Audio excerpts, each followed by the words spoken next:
আরে স্টারফিশ তো, দেখি তো বেঁচে আছে নাকি, দেখি দেখি। আরে ছাড়ো ছাড়ো, ধরো না কিন্তু বলে দিচ্ছি, ছাড়ো। কি রে ভাই, পাগল নাকি? আরে আমি বনি ফ্রেমে দেখেছি, দেখ।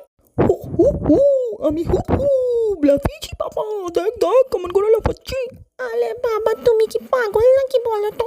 ছাড়ো তো আমাকে, সারাক্ষণ খালি ধলে ধলে জ্বলিয়ে ধরো, বিরক্তি লাগে আমার একদম। ধ্যাৎ, ধ্যাৎ, ছাড়ো বলছি কিন্তু।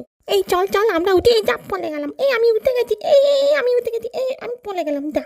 এই কেলে ভাই, এই আমি কিন্তু এমনি করে চলবো। আমি এমনি করে ডুববো, টুপু টুপু।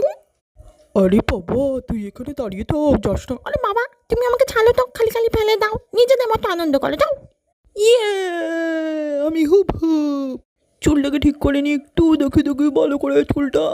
এই তো, এটা আমি। এই বানিমুই, চল চল আমরা বসে বসে বাবলস ওড়াই, কি সুন্দর দেখ। আরে ফু দিতে হচ্ছে না, এমনি এমনি উড়ে যাচ্ছে, কি সুন্দর তো, ভালোই লাগছে, কি হাওয়া। এই চল চল, আমরা এবার বাড়ি যাই রে, এবার অনেক হয়েছে। ওফ, আর ভালো লাগে না এই পাগলগুলোকে নিয়ে। আমাকেই পথ নির্দেশক হয়ে আগে আগে যেতে হচ্ছে, একটা ছোট্ট মানুষ আমি পোস্ত। ভালো লাগে এগুলো, এই পাগলগুলোকে নিয়ে আমি কি করব? ওদেরকে কোনো হোটেলেই থাকতে দেবে না রে, পুরো অতিষ্ঠ করে মালিশ, বেলা তো এখান থেকে তোলা, ভালো লাগে না।